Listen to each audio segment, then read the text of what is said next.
Buenos días a todos. Vamos a iniciar con con la clase de hoy.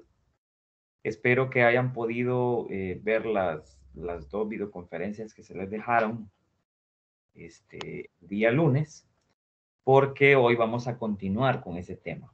Día lunes se les explicó, por un lado, en una de las videoconferencias, el tema de energía y metabolismo, en donde básicamente, pues haciendo un resumen muy general, se habló de la importancia de la energía como un flujo constante y permanente de, de esa fuente eh, que hace posible que los seres vivos podamos vivir y que esa energía en el universo, como decían las leyes de la termodinámica, no se crea, no se está creando nueva energía en el universo.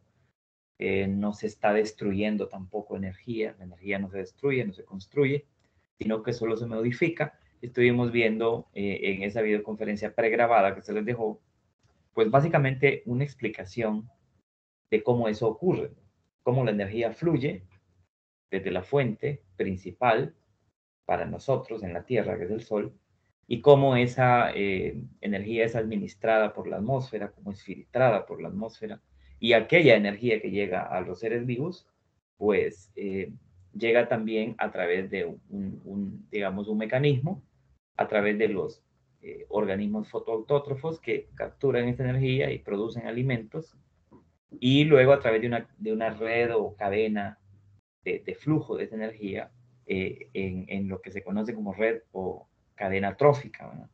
Cómo la energía pasa de las plantas hasta los consumidores primarios, que comúnmente son los herbívoros, y luego cómo esta pasa de los consumidores primarios a los secundarios terciarios, que serían los animales que son carnívoros y que consumen a otros organismos. Entonces, ese flujo constante de energía hace posible que la vida se dé en el planeta. Pero también se habló de la respiración celular como un fenómeno, como un proceso natural que ocurre en cada una de las células de los seres vivos, de todos los seres vivos, y que consiste en una serie de reacciones químicas controladas, una serie de reacciones metabólicas, en donde pues las células extraen energía de la comida, de la comida que uno ingiere. Entonces, básicamente se estuvo explicando eso en la segunda videoconferencia, cómo se da el proceso de respiración celular aerobia, ¿verdad? Un proceso de óxido-reducción, una serie de reacciones químicas que tienen como objetivo, lo que acabo de decir, transformar la energía química almacenada en las moléculas del alimento que ingerimos en una forma de energía que provea o que facilite el trabajo biológico. Y entonces estuvo explicando las etapas de la respiración celular aerobia, que son estas 4 etapas de acá, que ya se explicaron, pero vamos a hacer un repaso general, un repaso rápido de esas 4 etapas. Pero antes de eso, necesito recordar esto, que es algo bien importante. Aquí en el capítulo 23 del libro de Solomon, titulado ¿Cómo producen ATP las células? Rutas de liberación de energía. En este capítulo, en esta ilustración de acá, quiero ilustrar algo muy importante que hay que entender del metabolismo celular de todos los seres vivos. Entonces, recuerde algo bien importante, y es que todos los seres vivos, no importando que sean organismos unicelulares o multicelulares, cualquier ser vivo en el planeta posee un metabolismo celular. Recuerde que el metabolismo celular son esa serie de reacciones, ese conjunto de reacciones químicas que hacen posible la vida porque transforman lo que comemos en energía suficiente para realizar trabajo biológico, energía suficiente para vivir, y también transforma ese metabolismo el alimento en materiales que necesitamos para construir células, reproducción, reparación del cuerpo, ¿no? De los tejidos o de las células. en esta ilustración lo que se muestra es lo siguiente. Si ustedes se fijan, hay dos escenarios, dos situaciones.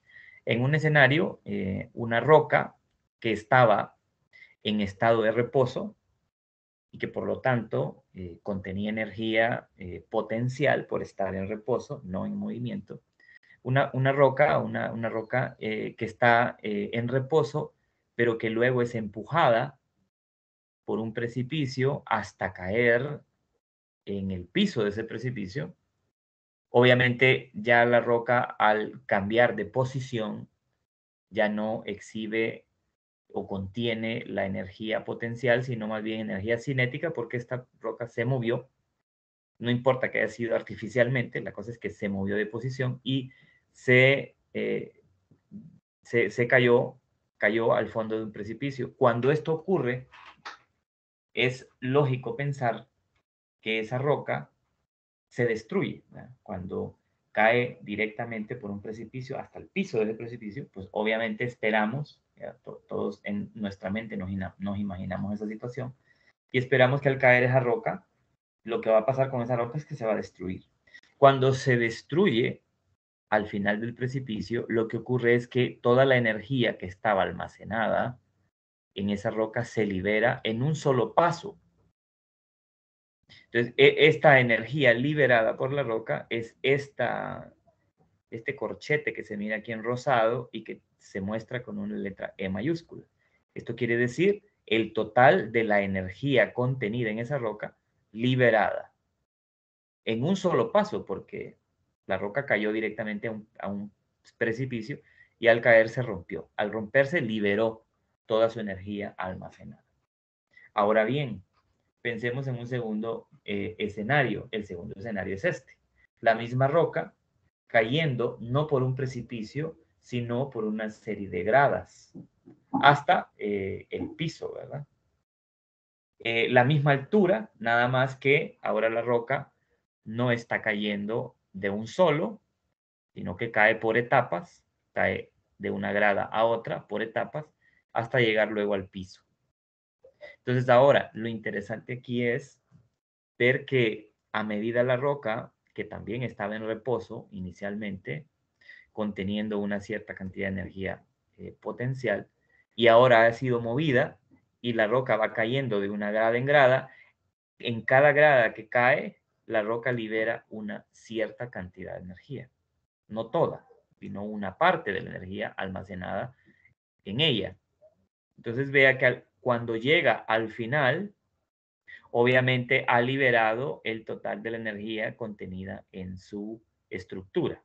Y esto está representado aquí por este corchete también, que si se fijan es de la misma magnitud que el otro.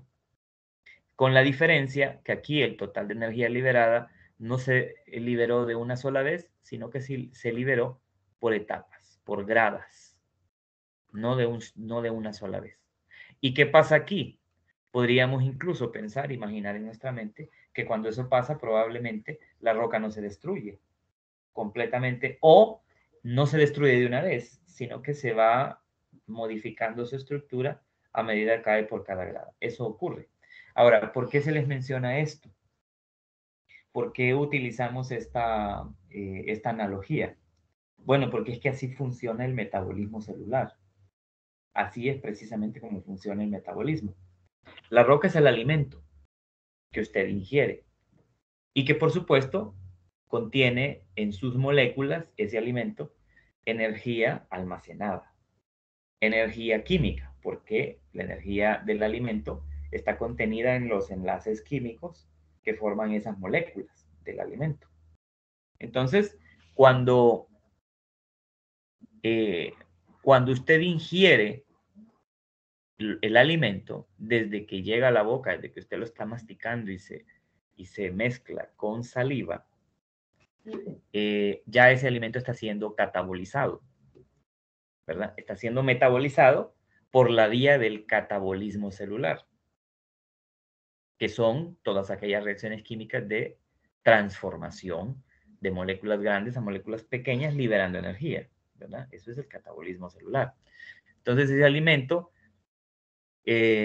a medida pasa por todo el tracto gastrointestinal, desde su boca hasta su esófago, estómago, intestino delgado, está siendo liberada la energía, está siendo catabolizada ese material y está siendo liberada esa energía, pero está siendo liberada la energía por etapas, ¿verdad? Por etapas, no se libera la energía del alimento de un solo, porque ¿qué pasaría si la energía del alimento que ingerimos se liberara de un solo? Bueno, lo que pasaría es que probablemente ocurrirían dos cosas. Como recuerda usted, cuando hablamos del flujo de energía, eh, cuando nosotros recibimos energía de lo que comemos, no aprovechamos el 100% de esa energía que viene en el alimento, sino que solamente un 10%. El restante 90% de esa energía contenida en el alimento se disipa del cuerpo prácticamente en forma de calor. Y recuerde que habíamos mencionado que el calor no es una forma de energía que las células de todos los seres vivos de este planeta puedan utilizar como fuente para realizar trabajo biológico. El calor no es una fuente de energía celular para realizar trabajo biológico. No lo es. Entonces, lo que ocurriría es lo siguiente. Si no hubiera una serie de reacciones químicas controladas que liberan de a poco la energía de la comida, la mayor parte de la energía se perdería en forma de calor y no sería aprovechada por el cuerpo. Y esa gran cantidad de calor que se liberaría del alimento de una sola vez, probablemente causaría un tremendo daño a las células y probablemente el organismo moriría. Entonces, por eso es que Dios, porque no hay otra explicación, un diseñador inteligente y superior, tuvo que haber diseñado ese metabolismo celular de todos los seres vivos de esa forma, de tal manera que nosotros podamos obtener energía paulatinamente, por etapas. Por eso la respiración celular aerobia es un proceso que se da por etapas, empezando con la glucólisis, que como ya se dijo, se lleva a cabo en el citosol o citoplasma de las células, de todas las células, y siguiendo con la etapa de formación de acetilcoenzima A, ciclo del ácido cítrico y transporte de electrones y quimiósmosis dentro de la mitocondria, ese organelo celular que es básicamente, digamos, la fábrica en donde se producen la mayor parte de los ATP que las células necesitan para poder vivir. Entonces, en esas reacciones de la respiración celular, el alimento es transformado químicamente para poder obtenerse en la glucólisis 2 moléculas de ATP nada más. En la formación de acetil-CoA no se producen moléculas de ATP, pero sí moléculas de NADH. También luego en el ciclo del ácido cítrico se producen también otra vez moléculas de ATP. Y en el sistema de transporte de electrones y quimiósmosis también se produce ATP y en una gran cantidad, ¿verdad? Es en donde más se producen moléculas de ATP en nuestras células, en esa última etapa de la respiración celular, en el transporte de electrones y quimiósmosis. Recuerde que esto está ocurriendo en su cuerpo cada segundo de su vida. Usted no está consciente de que eso está pasando, pero está ocurriendo y en todas las células de su cuerpo. No hay una tan sola célula en su cuerpo que no realice respiración celular aerobia. Todas nuestras células lo hacen. ¿Por qué? Necesitan energía. Necesitan esa fuente de energía. Las neuronas, digamos de manera excepcional, las neuronas, debido al papel que tienen, a la función que tienen, de recibir señales, estímulos del exterior en forma de un impulso eléctrico, luego canalizar esa información hacia el cerebro y luego distribuir la respuesta cerebral hasta todas partes del cuerpo. Las neuronas, que también necesitan una gran cantidad de ATP, reciben ese ATP de las células gliales que están a su alrededor, ¿verdad? Que son otras células nerviosas que tienen esa función de producir los ATP necesarios, tanto para su autosostenimiento como para el sostenimiento de las neuronas mismas, que forman toda la red neuronal de nuestro sistema nervioso, tanto del sistema nervioso central como del sistema nervioso periférico, ¿verdad? Todos los nervios que recorren nuestro cuerpo. Perdón. Entonces, hay excepciones en todas las reglas en el universo, hay excepciones. Entonces, hay células en nuestro cuerpo que no se dedican propiamente a producir energía para vivir, porque hay otras que les proveen esa energía. Pero en general, nuestras células corporales realizan este proceso químico, estos procesos químicos metabólicos, para poder obtener energía para poder vivir.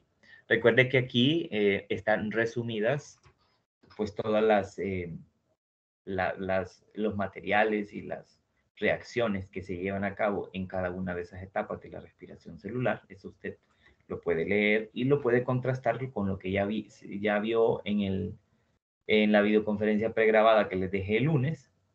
Y ahí usted puede comparar y ver en detalle cuáles son los materiales necesarios, qué moléculas se necesitan para que se lleven a cabo esas etapas y cuáles son los productos que se obtienen al final de cada una de ellas. Recuerde que en la explicación que se dio en esa videoconferencia pregrabada, se explicó de forma detallada cómo se da el proceso de glucólisis, en donde se producen 2 moléculas de ATP como ganancia neta de energía, y se producen también moléculas de NADH que son utilizadas hasta el final, hasta la última etapa, para producir más moléculas de ATP. Luego de dar la explicación completa de lo que es la respiración celular aerobia en la glucólisis. Luego se habló de la siguiente etapa, que es la producción de acetilcoenzima A, que es esta parte que está aquí, que también se explicó. Luego la explicación del ciclo del ácido cítrico. Y aquí vimos en detalle la explicación del ácido cítrico. Y luego se concluyó con la cadena de transporte de electrones y quimiósmosis, que se pudo explicar con este diagrama, que sería la última etapa de la respiración celular aerobia, y en donde se produce la mayor cantidad de moléculas de ATP en una célula, ¿verdad? Aquí estaba explicado, aquí se explicó. Lo que no explicamos es lo que ahora vamos a terminar de ver, que es algo muy, muy importante. Quiero que preste atención a esto. Vamos a hacer un repaso de este cuadro en este momento. Este cuadro es muy importante que usted lo entienda, porque aquí se muestra el recuento total de moléculas de ATP y de NADH o de otros nucleótidos que sirven como transportadores de energía que son utilizados en este proceso de la respiración celular aerobia en las células de los seres vivos. Entonces, empezamos con la glucólisis, luego el proceso llamado o la etapa llamada formación de acetilcoenzima A, luego el ciclo del ácido cítrico y aquí al último la cadena de transporte de electrones y quimiósmosis. Entonces, la explicación de esto o el resumen de esto es bastante simple. Solo hay que seguir el hilo de esto. Cuando comienza la respiración celular en su primera etapa, la glucólisis, que recuerde que glucólisis quiere decir la destrucción o el fraccionamiento o el rompimiento de la molécula de glucólisis, eso quiere decir la palabra glucólisis, gluco de azúcar y lisis de separación o destrucción de esa molécula o transformación de esa molécula. Recuerde que la glucólisis comienza con glucosa. Usted sabe que glucosa es, por un lado, la molécula energética más importante para todos los seres vivos, no solamente para los seres humanos. Y sabe también usted que ese es un carbohidrato, ¿verdad? Que es azúcar.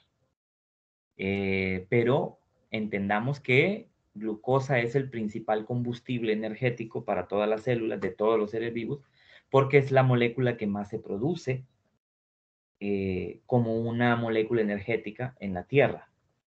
¿Quién la produce? Los organismos autótrofos, o también llamados fotoautótrofos, que básicamente son las plantas, las algas unicelulares y algunas bacterias en un grupo llamado cianobacterias, que son esos organismos vivos del planeta que pueden capturar la energía lumínica y transformarla en energía química en estos compuestos que fabrica, estos azúcares que fabrica, y que son al final el alimento de todos los demás organismos vivos, ¿verdad? Entonces, empezamos con glucosa, lo que llega a nuestras células a través del torrente sanguíneo es glucosa como principal fuente de energía para las células, a través de las reacciones tanto de fosforilación a nivel de sustrato, como de las reacciones de deshidrogenación y las reacciones de óxido-reducción, la glucosa es transformada al final de la glucólisis en dos moléculas más pequeñas de 3 carbonos cada uno, llamadas piruvato. Entonces, en la glucólisis se transforma, se convierte la glucosa, que es un compuesto de 6 carbonos, se convierte en moléculas más pequeñas, o sea, se cataboliza, ¿verdad? En moléculas más pequeñas llamadas piruvatos. Y además se producen como una ganancia energética neta en la glucólisis 2 moléculas de ATP. Recuerde que se produjeron 4 moléculas de ATP por un proceso químico llamado fosforilación a nivel de sustrato. La fosforilación es una reacción química en donde se le agrega fosfato a un sustrato. Entonces, el sustrato que gana un fosfato inorgánico se fosforila. Y como la reacción es fosforilación a nivel de sustrato, eso es lo que quería decir, para explicarlo de una manera más puntual. Lo que quería decir eso de la fosforilación a nivel de sustrato es esto, que la glucosa es el sustrato primero, el que inicia todo en la glucólisis, y que a través de una reacción enzimática, el ATP que ya está ahí presente en el citosol, en el citoplasma de la célula, va a oxidarse, o sea, va a perder un fosfato, y ese fosfato lo va a ganar para reducirse, porque el que gana se reduce, recuerde, lo va a ganar la glucosa y va a producirse entonces un compuesto diferente que ya no es glucosa solamente, sino que es glucosa 6-fosfato. Entonces, esas son reacciones en donde los ATP pierden fosfato, pero reacciones en donde se ganan fosfatos, vamos a verlo más atrás, más abajo, perdón, son estas, ¿verdad? En donde los gliceraldehídos 3-fosfato que se formaban, cada uno ganaba un fosfato producto de el ATP. Y en ese caso, por la pérdida de fosfato, y se producían moléculas de ATP. Entonces, esto es una fosforilación a nivel de sustrato por lo siguiente. La razón es la siguiente. Cada una de estas sustancias que están siendo transformadas a partir de la glucosa se denominan en química sustratos. Entonces, este sustrato que se llama 1,3-difosfoglicerato y se llama así porque esta sustancia o este sustrato tiene un fosfato en el carbono número 1, este que está aquí, este que está aquí, y tiene otro fosfato en el carbono número 3, este que está aquí arriba, este de acá arriba, y por eso este sustrato se llama 1,3-di, o sea, 2-fosfoglicerato. Este sustrato, cuando se da esta reacción enzimática con esta enzima, no tiene que aprenderse usted el nombre de esta enzima. Cuando se da esta reacción química, este sustrato pierde uno de sus fosfatos y ese fosfato que perdió lo está ganando una molécula de ADP que se está reduciendo a moléculas de ATP. O sea, ¿quién se oxida aquí y quién se reduce? Porque recuerde que el metabolismo, el catabolismo celular es una serie de reacciones de óxido-reducción. Entonces, ¿quién se está oxidando? Se está oxidando el sustrato que pierde el fosfato. O sea que este se está oxidando. ¿Quién se está reduciendo? La molécula que está ganando el fosfato que el otro perdió. En este caso, el ADP es el que se está reduciendo o ganando un fosfato y se está convirtiendo en ATP. Entonces, esta reacción se llama fosforilación a nivel de sustrato porque el ADP está ganando fósforo que lo está perdiendo el sustrato que está ahí reaccionando en ese momento. Por eso se llama fosforilación a nivel de sustrato. Así se llama esa reacción. Porque quien está fosforilándose, quien está ganando un fosfato, es la molécula que está produciendo que otra se oxide, ¿verdad? Entonces, ese es el nombre que recibe esa reacción. Entonces, por eso acá en este cuadro, lo que se dice es que los 2 ATP que se producen en la glucólisis como ganancia neta total de energía para la célula, se ganan a través de reacciones de fosforilación a nivel de sustrato. Pero también, y es algo bien importante que se note, es que como producto de la glucólisis también se fabrican o se sintetizan 2 moléculas de NADH. Recuerde que el NADH, ya lo habíamos mencionado, es un transportador de energía, un transportador de electrones que va a entregar esos electrones al final, en la última etapa de la respiración celular, en esa etapa que se llama cadena de transporte de electrones y quimiósmosis. Entonces es un transportador, el NADH. ¿Cuántos NADH se produjeron en la glucólisis? Se produjeron 2. Por eso está aquí este recuento. 2 ATP, 2 NADH, son los productos de la glucólisis, más 2 moléculas de piruvato. Luego, en la siguiente etapa, formación de acetilcoenzima A, que también se explicó. Aquí no se producía ATP, pero sí se producían también 2 moléculas de NADH. En la tercera etapa de la respiración celular, que es la del ciclo del ácido cítrico, mire que también se producen como ganancia neta energética para la célula 2 moléculas de ATP, siempre por fosforilación a nivel de sustrato, ¿verdad? Aquí está, 2. Y se producen también en el ciclo del ácido cítrico 6 moléculas de NADH y se producen 2 moléculas de FADH2. El FADH2 también es un transportador de energía, un transportador de electrones, que va a entregar electrones en la última etapa para producir más ATP. Y entonces tenemos que hasta aquí, hasta en las primeras 3 reacciones o 3 fases de la respiración celular aerobia, tenemos que se han producido 4 moléculas de ATP por fosforilación a nivel de sustrato. 4 moléculas, 2 en glucólisis y 2 en ciclo del ácido cítrico. Pero ahora viene la última etapa, que sería la de transporte de electrones y quimiósmosis, que también se explicó. Me voy a mover. Aquí, bueno, aquí nomás está, ¿verdad? Que esta es aquella fase en donde se produce la mayor cantidad de moléculas de ATP por fosforilación oxidativa, no por fosforilación a nivel de sustrato, sino más bien por fosforilación oxidativa.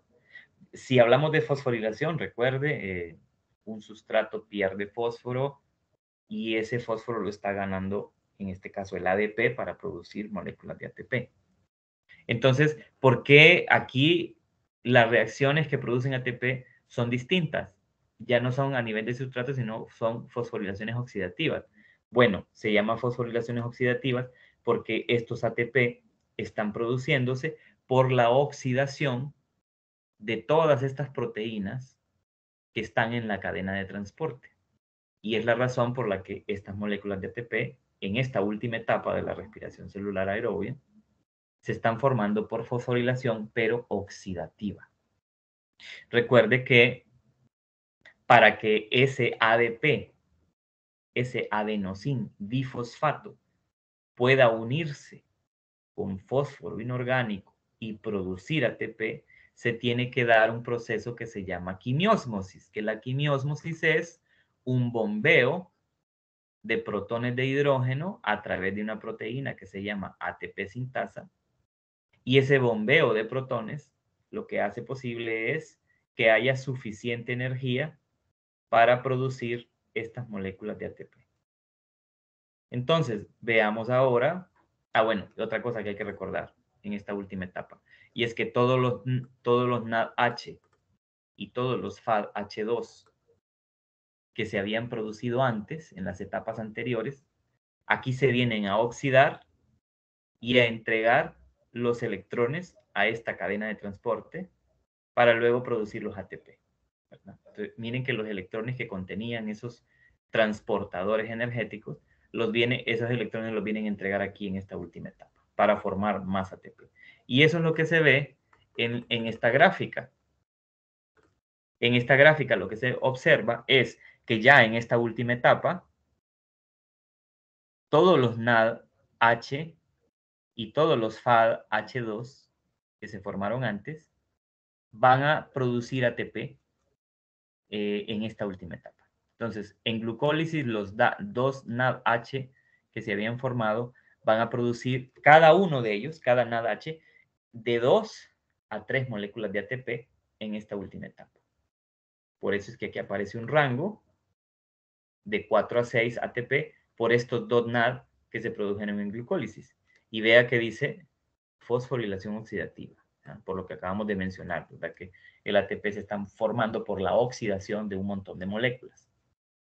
Entonces, luego los dos NADH que se produjeron en la formación de acetilcoenzima A, cada uno de ellos va a producir 3 moléculas de ATP y como son 2, pues van a producir 6, esos 2.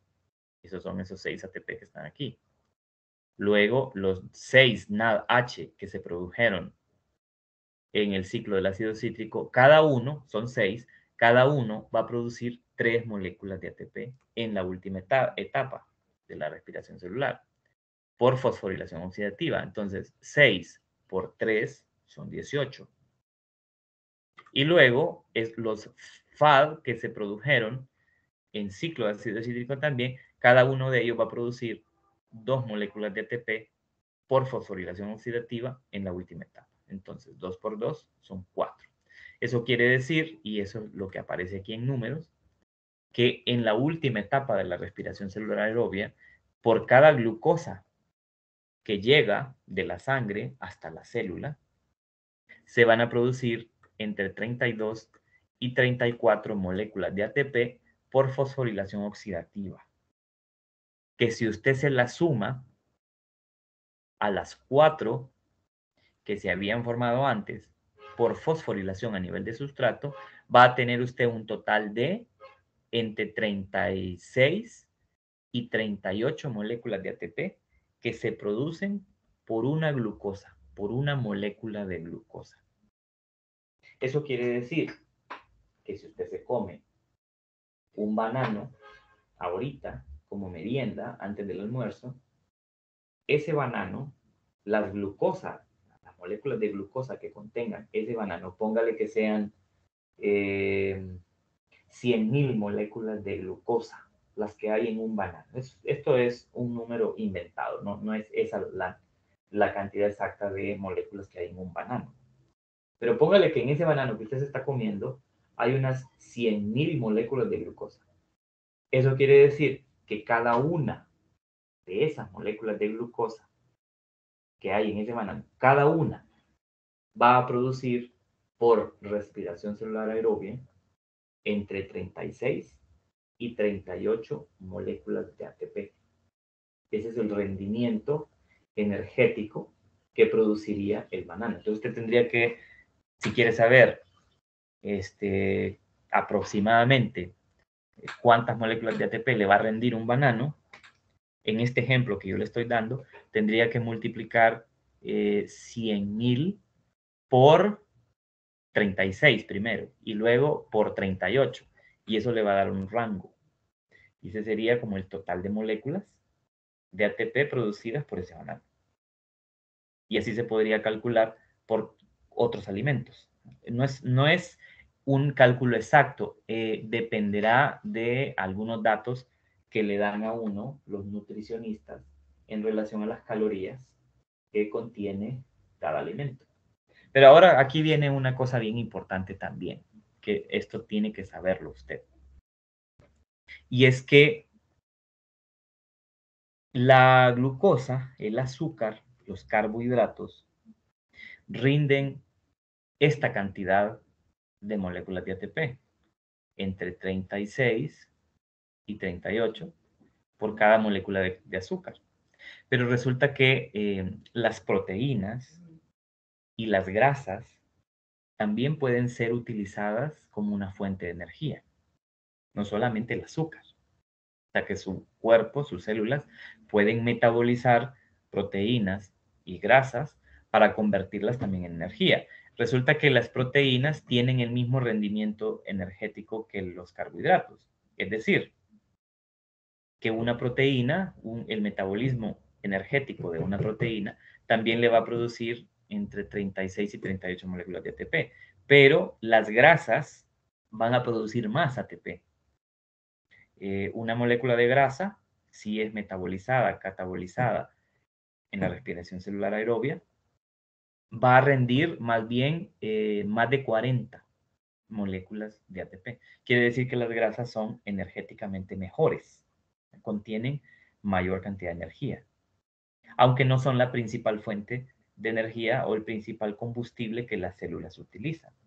Primero es el carbohidrato, luego son las grasas y luego, por último lugar, las proteínas. Entonces, esto es importante que usted sepa porque esto quiere decir, fíjese en este diagrama que le voy a mostrar aquí ahorita, esto quiere decir que no solo los carbohidratos nos ayudan como fuente de energía.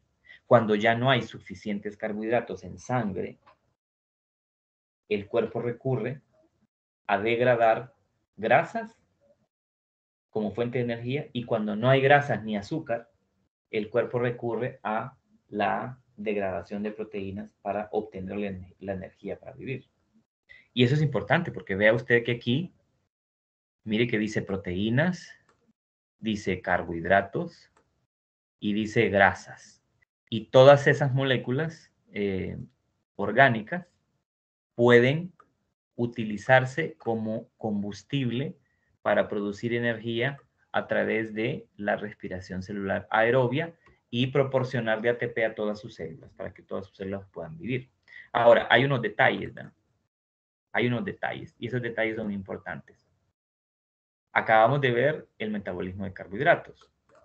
Ahora veamos el metabolismo de las grasas. Para que una grasa, para que un triacilglicerol o un triglicérido pueda ser utilizado como fuente de energía celular, tiene que primero pasar por una reacción química que se llama beta-oxidación. La beta-oxidación es un proceso químico que primero extrae de una grasa los dos componentes principales. Recuerde que las grasas estaban formadas por estos dos monómeros, glicerol y ácidos grasos. Una vez que el metabolismo celular extrae los componentes que forman una grasa, entonces ahora cada uno de esos componentes puede ser utilizado en alguna de las fases de la respiración celular para obtener de ese componente energía. Pero primero, entonces, esto es importante, grábeselo, antes de que el cuerpo humano, antes de que nuestro organismo, nuestras células, puedan utilizar la grasa como fuente de energía, quemarla para obtener energía de ellas, quemarla químicamente, ¿verdad? O metabólicamente, se necesita que pase por un proceso químico llamado beta-oxidación. No se puede utilizar una grasa como fuente de energía en nuestras células si no ha pasado por una beta-oxidación. ¿Qué es la beta-oxidación? Simplemente es la separación química de los componentes que forman esa grasa, el glicerol y los ácidos grasos. Luego, cada uno de esos componentes va a pasar a una de las fases de la respiración celular y va a ser utilizado como fuente de energía. Pero también viene el caso de las proteínas. Las proteínas también pueden ser utilizadas como fuente de energía, como combustible energético para la célula, pero son la última opción. Pero antes de que una proteína pueda ser metabolizada para obtener de ella energía, tiene que pasar también por un proceso químico que se llama desaminación. Recuerde que las proteínas están formadas de aminoácidos, ¿verdad? Son cadenas de aminoácidos. Resulta que, si usted recuerda, la composición química de los aminoácidos era un grupo amino, un átomo de carbono central, un grupo carboxilo y un grupo R, que era un enlace con carbono eh, con diferentes moléculas, ¿verdad? Entonces, el asunto es que los aminoácidos, el grupo amino, el grupo NH2, NH3, esa molécula NH2, NH3 es dañina para el cuerpo y tiene que ser eliminada de esa proteína para poder ser utilizada luego como fuente de energía. Entonces, ese proceso químico se llama desaminación. Quiere decir quitarle el grupo amino a los aminoácidos que forman esa proteína para después eliminar, desechar ese grupo amino. Si usted se fija, aquí al final se ve que ese NH3 es eliminado y lo que queda entonces puede ser integrado a la respiración celular aerobia y obtener de ello energía. Entonces, eso es importante porque ahí le muestra a usted esta gráfica, le muestra que el cuerpo de los seres vivos puede aprovechar todas las moléculas orgánicas o casi todas, los ácidos nucleicos no, pero puede aprovechar los carbohidratos y las grasas y las proteínas para obtener de ellas energía. Ahora vamos a algo muy importante. Vámonos a esto. Les voy a explicar lo que es la fermentación. La fermentación es otro proceso químico, metabólico, que produce energía en organismos unicelulares, particularmente, como por ejemplo bacterias o, por ejemplo, hongos unicelulares, las levaduras. Entonces, aquí la pregunta es, ¿cómo una bacteria obtiene energía de lo que come? ¿Cuáles son los procesos químicos de respiración celular que realiza una bacteria para poder obtener energía de lo que come? O lo mismo una levadura, un hongo unicelular. ¿Cómo hace un hongo unicelular para obtener energía de lo que come? Bueno, no hacen una respiración celular completa que consta de esas 4 fases: glucólisis, formación de acetilcoenzima A, ciclo del ácido cítrico, transporte de electrones. Las bacterias y las levaduras solo hacen glucólisis, nada más. Si recuerda, por glucólisis solo se obtienen 2 moléculas de ATP como ganancia energética. Es bastante poco.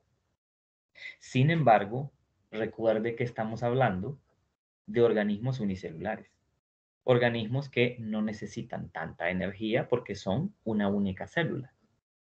Y con esa cantidad de energía pueden sobrevivir. Claro, estos 2 ATP se están produciendo cada vez que se da la glucólisis. Cada vez que se da la glucólisis. Y esto se está repitiendo muchas veces. Por lo tanto, un organismo unicelular está produciendo cada vez que realiza fermentación, este proceso químico se llama fermentación. Cada vez que hace fermentación, produce 2 ATP. Y es la cantidad suficiente de energía que necesita para poder realizar todo su trabajo biológico. Ahora, hay dos tipos de fermentación, de acuerdo al producto que se obtiene. Está la fermentación alcohólica, y como usted puede verlo, el producto es alcohol etílico, pero también está la fermentación láctica, porque el producto de esta fermentación no es alcohol etílico, sino que es un compuesto orgánico que se llama ácido láctico o lactato. Si se fija, solo glucólisis, como le dije, solo glucólisis se produce en una fermentación. Y obviamente la glucólisis empieza con glucosa, sufre todo aquel montón de transformaciones, se producen los mismos 2 NADH que se producían en la glucólisis en células eucariotas. Y los piruvatos, aquí es lo interesante, los piruvatos no van a quedarse como piruvatos, sino que van a ser transformados en otro producto. O sea que hay un paso extra en la fermentación. El piruvato no es el último producto, sino que este piruvato va a ser transformado todavía por la energía que está contenida en estos NADH, y ese piruvato en la fermentación alcohólica va a dar lugar a 2 moléculas de alcohol etílico, que es el mismo etanol, que es el mismo que se utiliza en todas las bebidas comerciales, las bebidas alcohólicas, pues, etanol.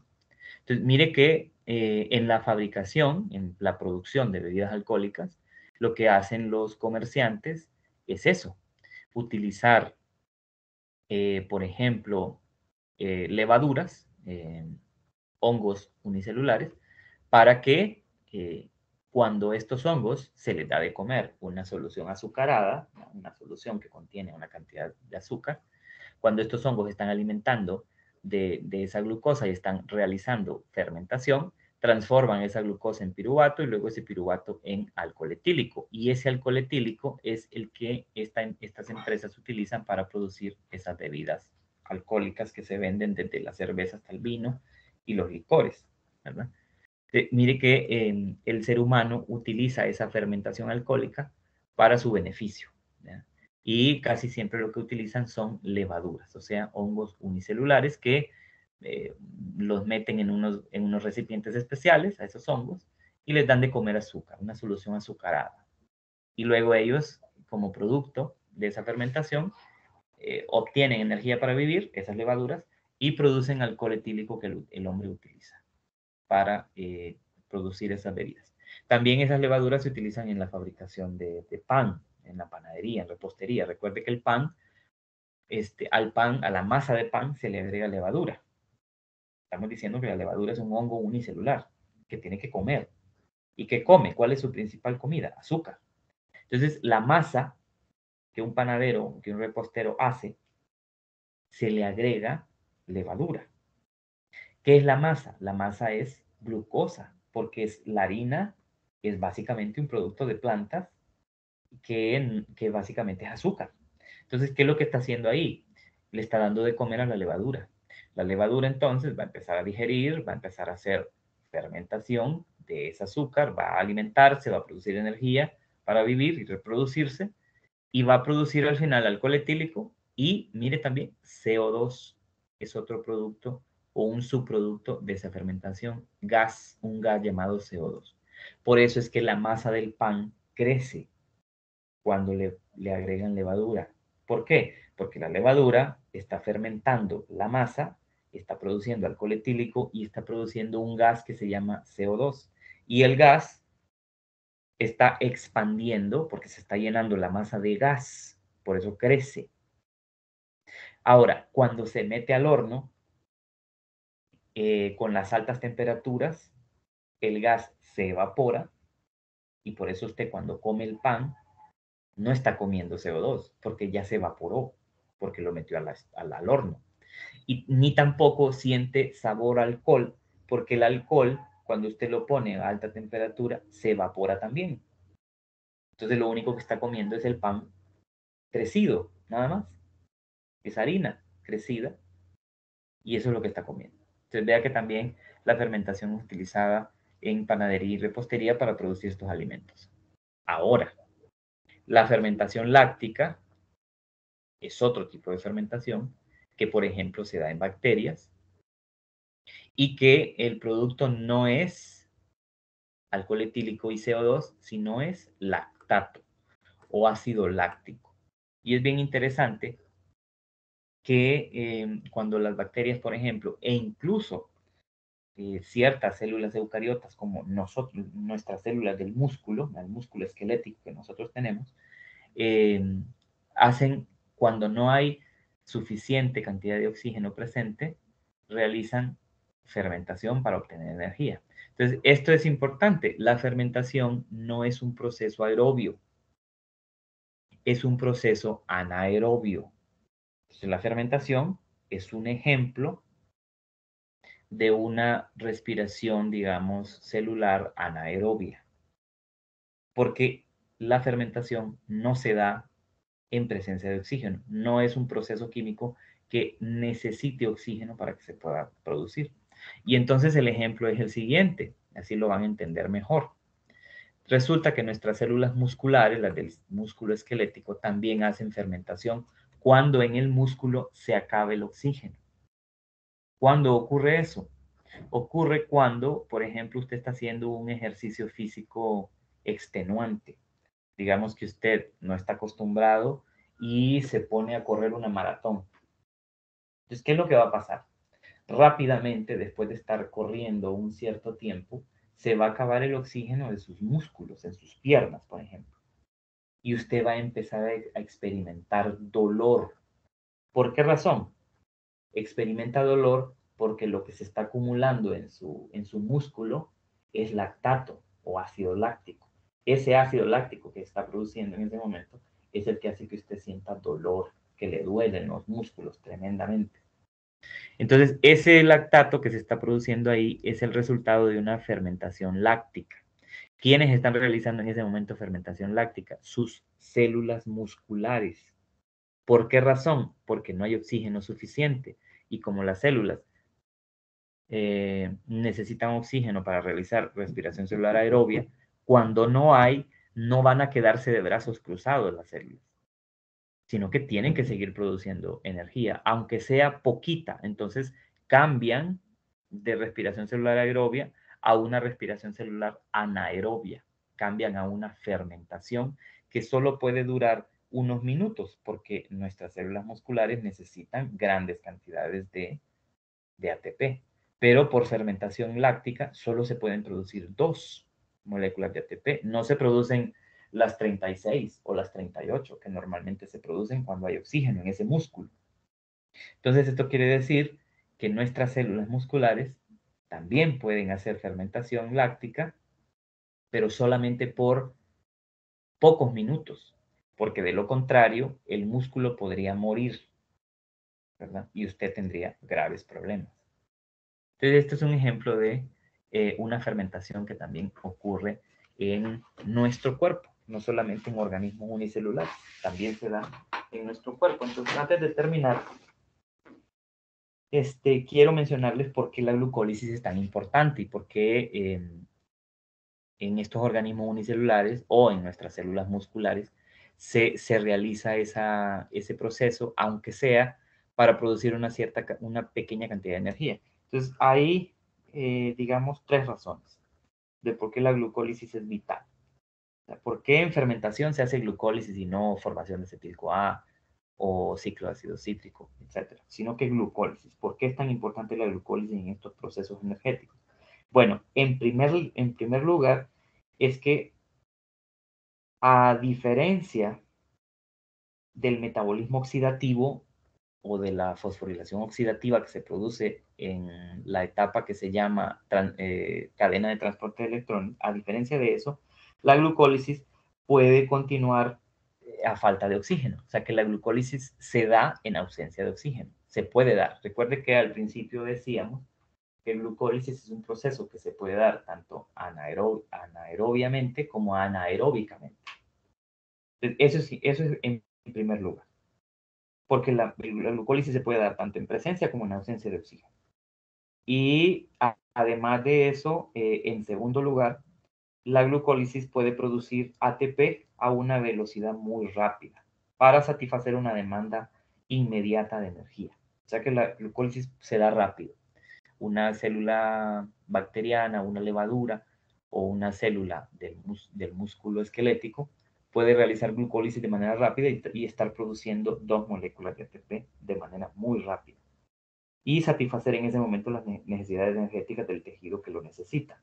Y en tercer lugar, porque los intermediarios energéticos que se producen en la glucólisis, que son básicamente el NADH, se utilizan como importantes sustratos incluso en otras rutas metabólicas, en rutas metabólicas que no tienen nada que ver con la producción de energía, sino que producen la síntesis de otras moléculas, por ejemplo, carbohidratos, producción de ácidos nucleicos, aminoácidos y también la producción de ácidos grasos, ¿verdad? Entonces, sin duda alguna, la glucólisis es un mecanismo químico fundamental en nuestro cuerpo, en las células de los seres vivos, no solamente por la producción de energía, sino también por la producción de otras moléculas importantes en el funcionamiento celular.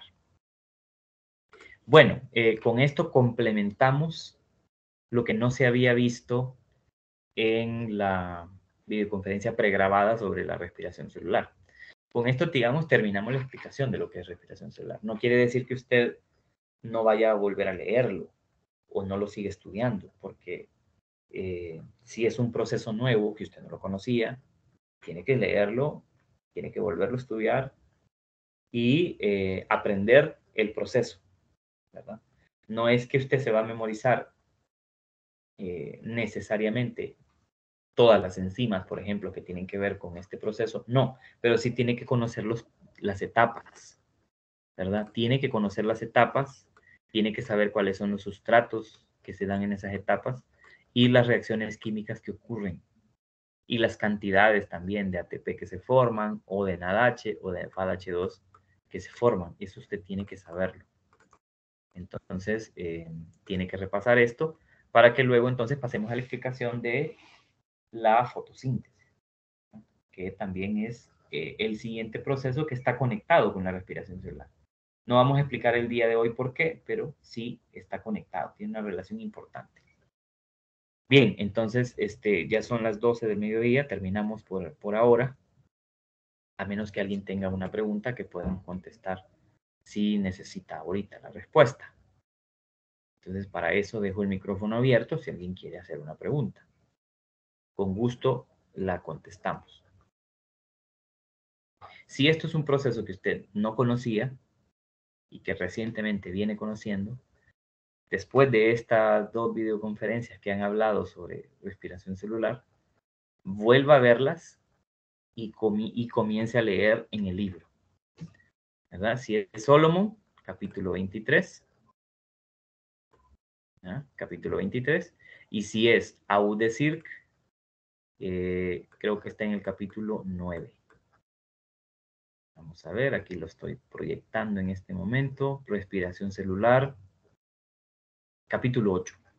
Aprovechamiento de energía, glucólisis y respiración celular. Si es el libro de Audesirc el que va a utilizar. Entonces tiene que leerlo para que vuelva a entender o capte mejor cómo es que se da ese proceso. Recuerde que es una serie de reacciones químicas.